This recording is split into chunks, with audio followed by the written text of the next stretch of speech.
Inflation is defined as the general increase in the price of goods and services, and consequently, the fall in the purchasing power of money. And that fall in purchasing power can be very real. When I was a kid, right around the time of Abraham Lincoln, a bar of chocolate cost 5 cents.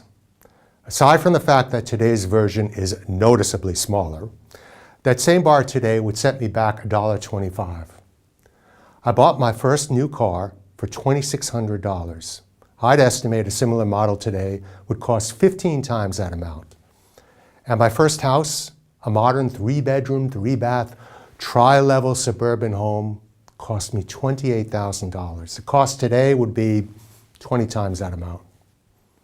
Even though many years have elapsed since I was a bright-eyed youngster, the implied rate of increase in these items is about 8% per year. Have you ever wondered how inflation is calculated? Sure, we all know that they take a basket of goods that a typical person might consume and then track how the price of that basket of goods changes over time. But what gets me is that the increase in prices often seems to have little to do with the headline number that the government reports. Do I just have really weird taste in things? Or is there something else going on? Over time in the US anyway, there have been several adjustments to the way that inflation is calculated. This is important because these adjustments suggest that inflation is being underestimated. So what are these adjustments and what impact have they had?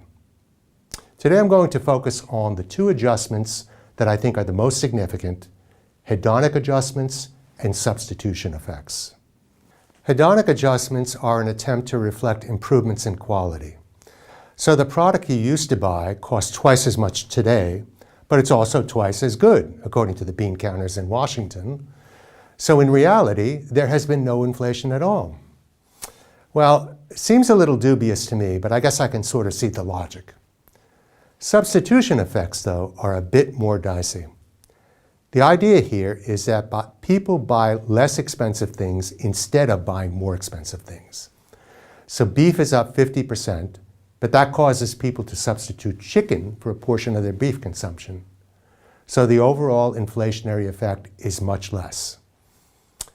I don't know, call me a skeptic, but it seems to me if people were okay with chicken, they would have just consumed that in the first place.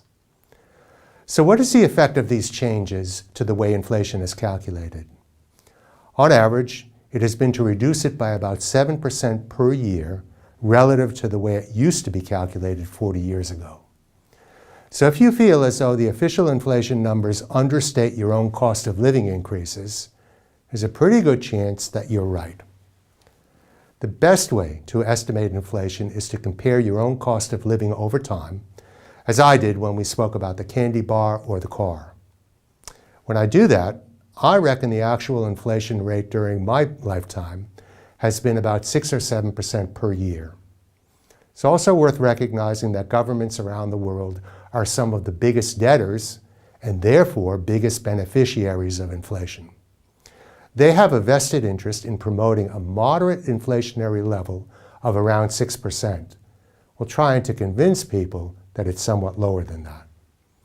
For that reason, I'd expect inflation for the longer term to approximate that 6 or 7% level.